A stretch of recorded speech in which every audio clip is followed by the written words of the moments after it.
नमस्कार, मैं स्वाति और आप देख रहे हैं विंध्या टाइम्स। रीवा जिले के समस्त थाना क्षेत्र में जन संवाद कार्यक्रम का आयोजन हुआ। आपको बता दें कि आज पुलिस मुख्यालय भोपाल के निर्देशानुसार सामुदायिक पुलिसिंग हेतु रीवा जिले के समस्त शहरी एवं देहात थाना क्षेत्र में सूची में प्रदर्शित स्थान पर जन संवाद का आयोजन किया गया है, जिसमें थाना क्षेत्र के सभी वरिष्ठ नागरिकों एवं समाज सेवी संस्थाओं, आम जनमानस को आमंत्रित किया गया है।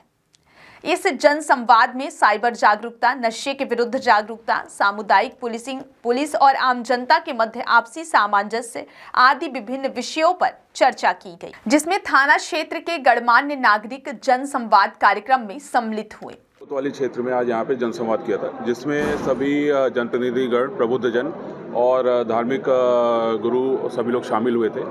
सभी ने बढ़ चढ़ के इसमें हिस्सा लिया। 2-3 प्रमुख बिंदु सभी ने इसमें इंगित किया है। पहला चीज़ है कि जो गश्त है उसमें हमको बल बढ़ाने की आवश्यकता है, ऐसा सभी ने बताया। दूसरा, एक ट्रैफिक जाम की समस्या है, उसको बताया, उसका सुझाव भी दिया उन्होंने कैसे उसको हम दूर कर सकते हैं। तीसरा जो है नशे की समस्या है, उसके बारे में जो सजग जनप्रतिनिधि सभी ने हमको बताया है। निश्चित रूप से वो भी एक बहुत बड़ी समस्या है हमारे यहाँ की, उस पर भी हम काम कर रहे हैं। और जो चौथा जो उन्होंने बताया था कि कई कुछ स्थान है जहाँ पे असामाजिक तत्वों का जमा उड़ा जाता है, तो इन सब चीज़ों को हमने नोट डाउन कर लिया है और उसके ऊपर हम लोग लगातार कार्रवाई करेंगे। सर, रीवा जिले में 8,000 से अधिक ऑटो रजिस्टर्ड है। आप 15 किलोमीटर के दायरे में घूमती रहती हैं, तो इससे क्या कुछ लगाया जा सकता है कि यातायात व्यवस्था सुधर सके? निश्चित रूप से पहली चीज़ उसमें हमको ये देखना है कि जिनको परमिट होगा उन्हीं को अलाउ किया जाएगा। और इसमें हमको आरटीओ के साथ और इनके ट्रैफिक और सभी हम लोग को मिलकर एक उसमें अभियान करना है। बीच में हमने इसका अभियान भी किया था कि जो लोग बिना परमिट के ऑटो चला रहे हैं उनके खिलाफ कार्रवाई की जा रही है। इसके साथ साथ उनका रूट भी तय करने के लिए हमको बात करनी है, और इसके लिए मैंने आरटीओ को एक लेटर भी किया और उसके टीम बना के उसमें हम कलेक्टर मैडम और सब लोग हम लोग मिलकर उसको रूट भी निर्धारित करें, ताकि जो ये मूवमेंट है अनियंत्रित है उसको कुछ नियंत्रण में लाया सके। सर, यातायात पुलिस के ऊपर हमेशा ये सवाल होते हैं कि वो वसूली करती है। अभी तक जितने अभियान चलाए गए, 1 महीने का अभियान भी चलाया गया, तो क्या कोई ऐसी योजना नहीं है कि जिसको कार्रवाई कर दे उसको हेलमेट पहना दिया जाए? नहीं, ऐसी क्योंकि हम डायरेक्टली शासकीय उससे हम कोई ऐसी योजना नहीं चला सकते। कोई सामाजिक संस्था अगर आके ऐसे आगे आती है तो निश्चित रूप से वो बिल्कुल हमारे साथ मिलकर उसको करा सकते हैं, लेकिन क्योंकि हम डायरेक्टली उसको ये नहीं कर सकते कि आप 400 रुपये दीजिए आपको हम हेलमेट दें, ऐसा हम नहीं कर सकते। तो हमारा काम है उसमें फ़ाइन लगाना और समझाइश देना। 2 चीज़ें हैं, समझाइश देना और उसके बाद अगर नहीं मानते तो फ़ाइन लगाना, तो हमारे उसमें काम रहता है। लेकिन सामाजिक संस्था अगर हमारे साथ मिल के काम करें तो निश्चित रूप से हम उसमें एक ये पॉजिटिव मैसेज भी और उसमें दिया जा सकता है। राय दिन शहर में कई जगह छोटी-छोटी बातों जो विवाद की स्थिति निर्मित होती है, विवाद करते हैं, उन पर कैसे रोक लगाएंगे, क्या कुछ?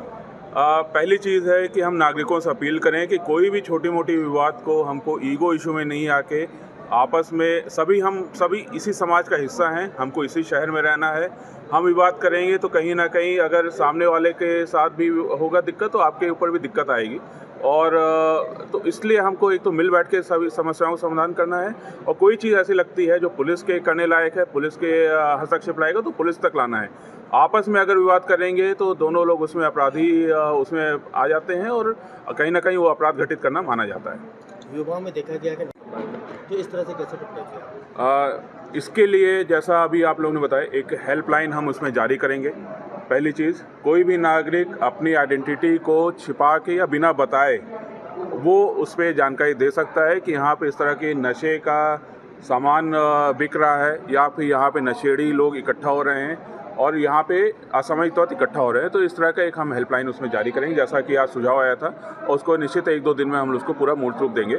दूसरा, हम ये भी प्रयास करेंगे, लोगों को जागरूक भी करना है, लोगों को खासकर हमारे जो नया युवा वर्ग है 17-18 साल से लेके 25 साल तक का, उनको नशे की जो खामियां हैं, जो नशे की बुराइयां हैं, उसके बारे में भी हमको समाज के रूप में एक अपने बच्चों को जागरूक करना है, अपने बच्चों को बताना है कि भाई ये चीज़ें शुरुआत में तो अच्छी लगे आपको, हो सकता है, लेकिन इसका जो दुष्प्रभाव है वो आपके पूरे जीवन भर रहेगा।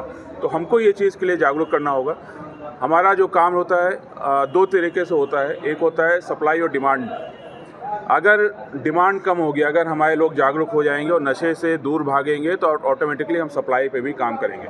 पुलिस का काम होगा ज़्यादा सप्लाई को कम करना, कि कहीं से अगर कोई अवैध इसमें गांजा शराब आ रहा है या फिर अवैध कोई नशे का सामान आ रहा है, कोरेक्स जैसी सिरप्स आ रही हैं, तो उस पर हमको कट ऑफ करना है। लेकिन हमको डिमांड कम करने के लिए लोगों को जागरूक भी करना होगा कि भाई जो ये नशा हम कर रहे हैं या हमारी पीढ़ी कर रही है या हमारे युवा वर्ग कर रहा है, उसका कोई फ़ायदा नहीं, उसके बहुत ज़्यादा नुकसान है। और वो आपको अभी हो सकता ना फील हो रहे हैं, लेकिन आपको जब अगर लगातार आपने उसको करना शुरू कर दिया तो बहुत ज़्यादा उसको आपको नुकसान होगा उससे।